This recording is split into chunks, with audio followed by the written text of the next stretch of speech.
Okay, g'day guys and welcome to our best cars of 2023. We're just talking about the cars we've reviewed this year, not all of the cars in the world. And this is kind of our end of year, I suppose, little Christmas party. So, happy Christmas. Thanks for all the support. Cheers, mate. Biggest surprise of the year. Now, what we mean by that, it's the cars that we kind of went into thinking, oh yeah, cool, another car, and then have come away going, bloody hell. I wasn't expecting that. That was great. Jim, what's been the biggest surprises? Well, I measure this by how many times I look at carsforsale.com. Should I buy one of these, during the research and shooting process? And I found that I was very much drawn to the Pajero Evo Sport. You're only human. My God, what a thing. Yep. So cool, just a great all-rounder, collectible, JDM. Unique. Yeah, unique. Yeah, and such a cool thing. what do they call it? I can't find my words. Homologation special. Yes. Yeah. I think a homologation special is always always going to be a special thing. Yeah. Good thing. Any notable mentions? Yeah, the Volvo S80. Yep. I have to be honest, I didn't even know they existed. In V8 form. In V8 form, Yeah, in V8 Yep. form. And when I got to researching it, I just thought, this is so cool. Surprising they didn't sell more. Disappointing, but yeah, just a really interesting and cool car. Yeah. That was my dad's favourite car of the year. Wow. He still goes on about the V8 S80. Yeah. I think he's going to get one. I think that's a plan. Okay, for me, so my nominees, first of all, Corolla Blade Master G, the V6 Corolla. Yeah. I would wager that's a car a lot of people don't know exists. 100%, yeah. Well, a lot of people in the comments actually said they didn't know this existed. What a surprise that was.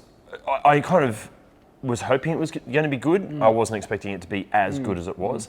Octavia RS/Passat R36. I love a fast wagon, but both of those things are fantastic. Yeah. Maybe you shouldn't buy one unless you're like tinkering with cars, but as a car, excluding and ignoring, I suppose, the reliability stuff, fantastic. Suzuki Alto Works. I knew I was going to like it. I wasn't expecting to fall in love with it that much. That was just an awesome car. A Bath 595. No? Okay, so I thought being a Fiat 500, and I had driven and lived with a Fiat 500 in Italy for a little while this year. I'm like, oh, the Abarth is just going to be kind of that disappointment, but faster. No, that's a pretty spectacular little car. I know you're not a I'm fan. looking at yuck your yum. That's fine. If you like it, that's whatever. Personally, my biggest surprise of the year, Nismo Note. Yeah. If this is the future of hot hatches, I'm all in. This thing was just spectacular. Like, honestly, that's one of the biggest surprises I've had of any year, of any car. Just brilliant. I love the way the hybrid system works. Were you expecting more Prius-y? Yeah, I just wasn't expecting it to be anywhere near as fun as it was. It is so much fun to steer. It makes so much sense financially as far as like fuel efficiency goes. That hybrid system makes sense. It's practical, it's reliable. I think it looks cool. I love that kind of JDM little car thing. If only they were cheaper. If only they were cheaper. But then, like, if you take into account the cost of fuel and maintenance and how little fuel and maintenance you're going to spend on it, Nissan Note is my biggest surprise of the year. We still don't know why Nissan didn't bring them to Australia. Yeah. Did we find that out? I feel like I suppose these car companies, they do drop the ball a bit, and we're coming from the angle of being car fans. I think for the general public, maybe it's just too much explaining. Yeah. How about don't bring in the Nissan Juke, bring in the Nissan e-Note? I vote yes for that. Okay, another huge surprise, and I'd heard these were good, but I wasn't expecting them to be this good. Toyota Crown. Yeah, who knew? What an impressive car. You love that. You've been raving about it that ever car. since. Yeah. It's funny because we join the owners groups of all the cars we review, and you get into the owners group of the Crown owners groups, and they're all super passionate. And I'm like, okay, well every owners group is passionate. Awesome owners group, by the way. Like up there with Skoda as far as being helpful and just brilliant owners groups. And then experiencing the car. Oh wow. To give you an idea, the Crown that we reviewed, if you haven't watched the review, Go Garage is the guys that help us get the imports that we review, and that's one of the owner's cars. So he can choose any import, and he chooses to drive a Crown. It says a lot. It says a lot. That car is fantastic, brilliant car. You should get one. I just don't know if it's me. I love it. This is the thing. I loved it, but I don't know if it's me. Yeah. Next category. This is a big one. Yeah. Most fun car of the year. Yeah. You want to go first? it's got to be the GR Yaris, really, Yes. for me. I Yeah. mean, That is your GR Yaris. that is my GR Yaris. Immensely fun as a daily and immensely more fun on track as well. Yeah. And just a great all-rounder too. Yeah. That was by far the most fun we had this year. that Yep. car. Yeah. Any Without a other doubt. notable mentions for you? What do you got? I did actually. Actually, I don't have a backup plan. I'm looking at your list now. Okay, We'll go back at this. Okay, so the nominees. Look, well, you've got like 9 on there. I know. Fun. Okay, it's been a really fun year. Like if you go back through the catalog. Oh, by the way, all the cars we're mentioning, all the links for the reviews are going to be down below. Okay, this is the most fun cars we had this year, and then I'll get to my personal pick at the end. Okay, so Suzuki Alto Works, hilarious. Honda N-Box, Suzuki Spacia, not really supposed to be fun cars, were hilariously fun. Honda S660, brilliant. Abarth 595, very fun. BMW M2, obviously fun. Nissan Note, as we just mentioned, really fun. Swift Sport, value for money, bang for your buck fun. If we had a bang for your buck award, that would 100% win. Pajero Evo, hilarious. Yeah. Porsche Cayman R, of course it was fun. Your GR Yaris, hilariously fun. But my personal most fun car of the year, and I can't get it out of my mind, Mazda MX-5, the Miata. I'd say the answer is always Miata. Cam's ND MX-5, it's incredible. Yeah. To give you an idea, I don't own a car at the moment that I like that much. Nothing I own is fun at the moment. And we're in a fortunate position to make a few calls and kind of get a fun car to have over the Christmas break. And I am the one car that I keep coming back to is the MX-5. I want to ring Cam and go, hey, can I borrow your car for a week? Because that thing was just such a great car. Good all-rounder. Actually, on Cam, on all of the owners that have lent us cars, thank you guys so much for lending us your cars, because we couldn't make these videos without people like you. Yeah. Also, if you watching this have a cool car or a car that you'd like to see featured on ReDriven, let us know in the comments or hit us up on the socials, message us on Instagram or Facebook, and we'll get back to you. Okay, next category. Most reliable. This is all you, mate. This is you. I look at cars from a different angle to Adam. I see them all as things that break and, very fragile. But the standout for me has to be, like a long-term opinion, has to be the 100 series. Just overall, 105, whatever. Yeah. Overall, just super reliable. There's so many of them are still on the road, and they're just, as a vehicle that when they do break, they're easy to repair. Yep. Parts are good, and inexpensive. Yeah, definitely. Old school, that's by far my most reliable pick. The other one I think I mentioned to Jim was the Lexus NX. Yeah, that's my next on the list. NX, okay, because as far as a new car goes, we never see them break in the workshop. Like not a water pump, not a wheel bearing, nothing. No. Very incredible, just incredibly reliable. Even from a non-mechanical point of view as well. So we get in touch with panel beaters and body shops and even guys that install stereos and stuff just to get an idea of the exterior and interior problems. And when we were researching the NX, I struggled. I had to go deep diving to find really anything that goes wrong with them. 100 and 105s are great, but they're starting to get a bit of rust now. And because people accessorize them poorly or abuse them or modify them badly, some on the used market can have some issues, but that Lexus NX, bloody hell. That definitely takes it for the modern car reliability. Even build quality wise, we've shot a lot of cars, we've experienced stacks of cars, but the build quality was just incredible. Yeah, excellent, most reliable. Yeah. Okay, next up, we have the, we get it category. What we mean by this is it's a car that we went into going, what? And then after experiencing it going, we get it. We understand totally. Do you want to go first? My pick for we get it was the RS Megane. Again, from a mechanical perspective, I see them broken, very disappointed owners all the time. Parts are a little bit hard to get and sometimes expensive, but then you get in one and drive it, and you go, actually, it's almost worthwhile. Yeah. And I get it. Once you sit in those Recaros, I get it. I totally get it. I may have owned a handful of Megane RSs, and they all bit me in the ass financially. Jim knows, because Jim was the guy that fixed them all. And all of them had. That was just driver abuse, though. Right? Thanks, mate. Cars are fine. Yeah, it was just me. Operator. Operator error. No, all of them were just mechanically just a nightmare. But it's a car that I personally keep going. I look at cars for sale and go, could do a Megane RS again. That does tick a lot of boxes. And because when you're behind the wheel and driving it and it's working, oh my God, what a great car. Yeah. Until it. Yeah, we get it. Yeah, we get it. Totally get it. Personally, my pick. I have two for the We Get It. No, actually, no. I have one winner. The nominee for me, and you guys are going to hate me for this, Range Rover Sport. Oh, I know. I know. Sick. I know.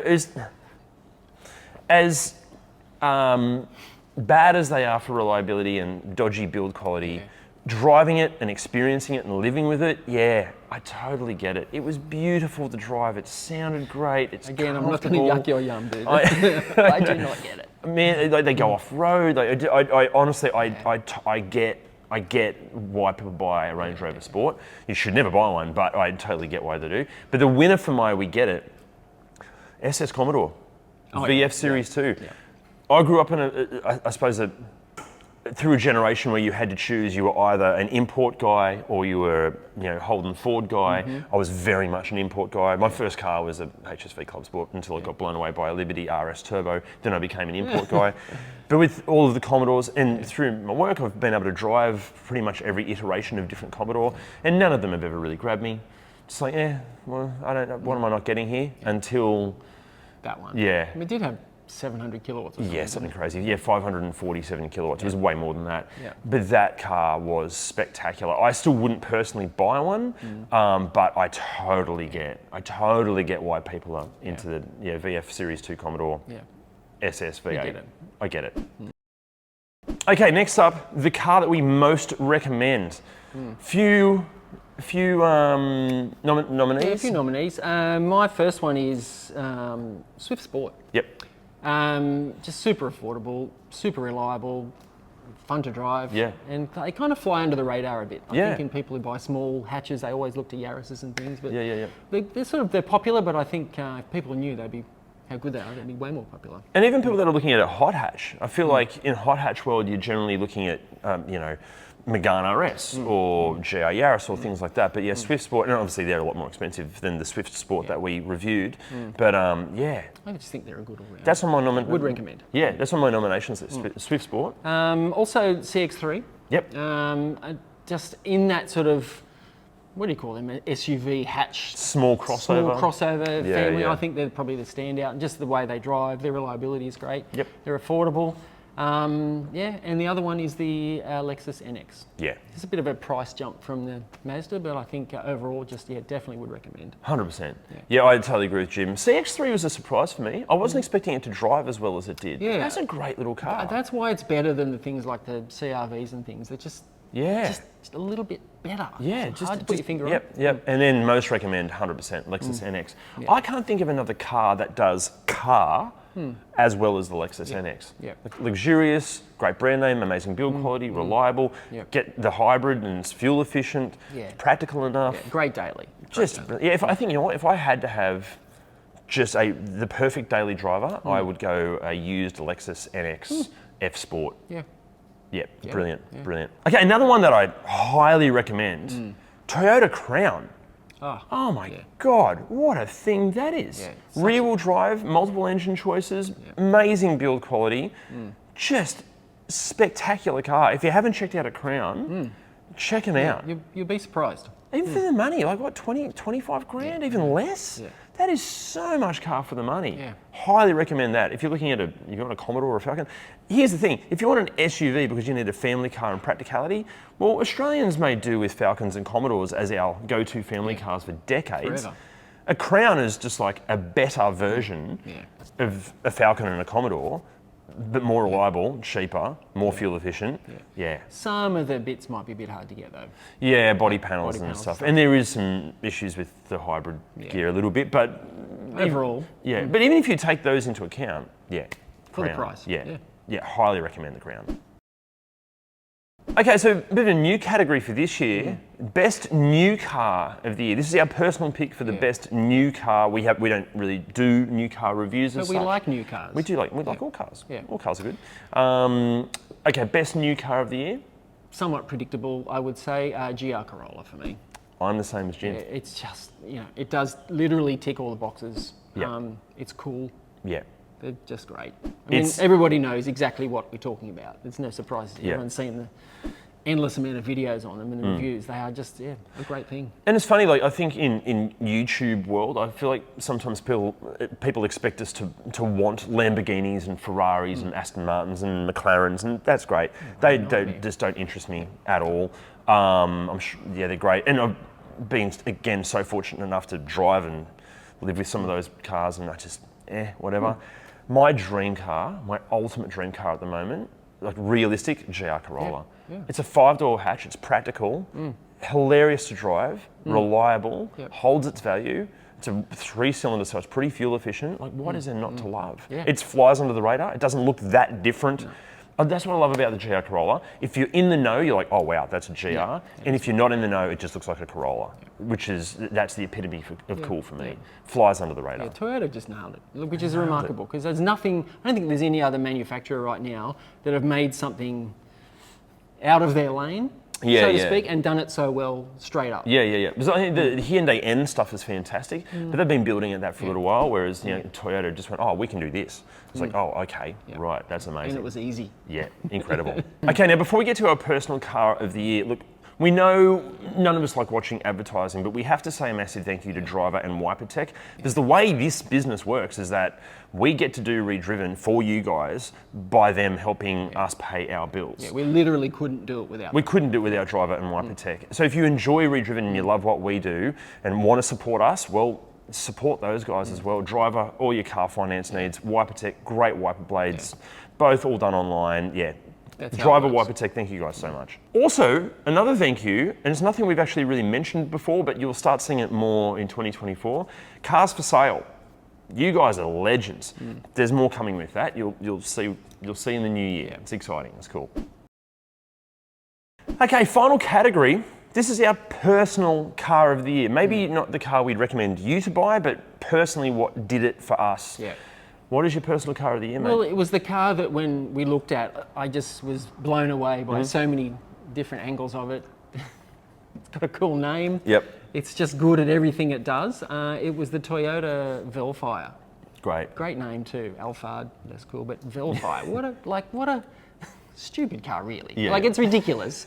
But look at it. It's like, it looks like a transformer. Yep. It's got every luxury you would ever want.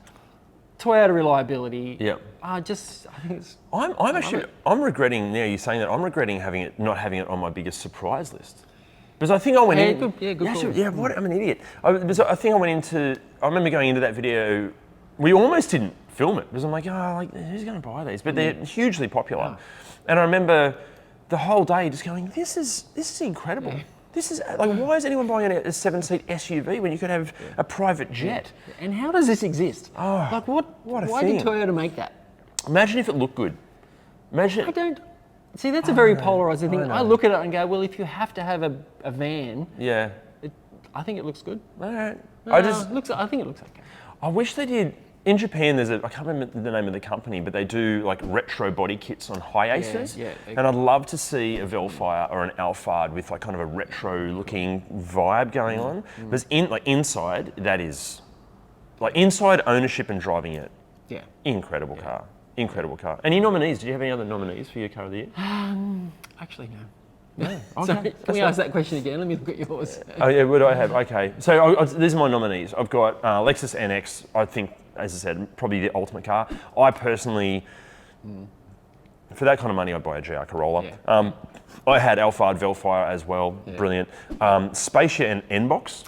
Yeah. That's all the car really anybody needs. They're fantastic. Provided you don't have to go over 80 k's an hour. No, see, this is the thing. I know they do, but on the freeway it was fine. It was actually not too bad. What else I have? GR Yaris, obviously. That's I think that pulls on the heartstrings. That thing.